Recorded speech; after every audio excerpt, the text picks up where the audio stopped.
Okay, good evening. Welcome to FamilyMath number 593. That's number 593. So we just watched Numberphil's new video on the Goldbach conjecture. What did you learn in that video? So I learned how the Goldbach conjecture works. Okay, how does it work? Every even number is the sum of two primes. Or I guess greater than 2. Yeah, every number greater than 2 is the sum. Every even or 2 primes. Even they don't necessarily have to be different. That's right, they don't necessarily have to be different. Is this known to be true? No, it's a conjecture. It's unproven. Yeah, it's unproven. Do you remember when they said it was conjectured? It was like 1800s. A little bit before, early I think in the early 1700s. Oh. So essentially this has been unknown for 300 years. Wow.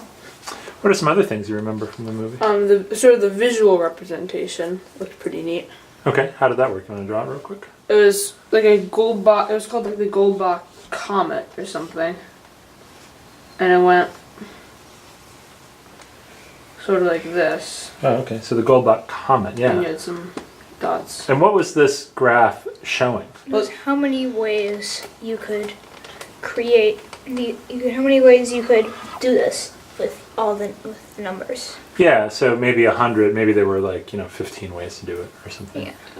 Yeah. And it was interesting. So what caught your eye about the Goldbach comet? Well, that there's like this arc here and an arc here, but there's nothing in this space. Yeah, that was actually pretty interesting. Mm-hmm. It did seem to have some structure, even though I guess it would seem that if you could identify what that structure was, you would be able to maybe say something about the Goldbach conjecture. So maybe they have. Maybe somebody has identified that structure a little bit. Okay, give me one last thing from the movie. Well, there was also the way to find a bunch of ways to do the Goldbach conjecture. The person His name is David Eisenbud. So he showed a way for you to kind of see how numbers would add up like this. Yeah. Okay. So counting, sort of estimating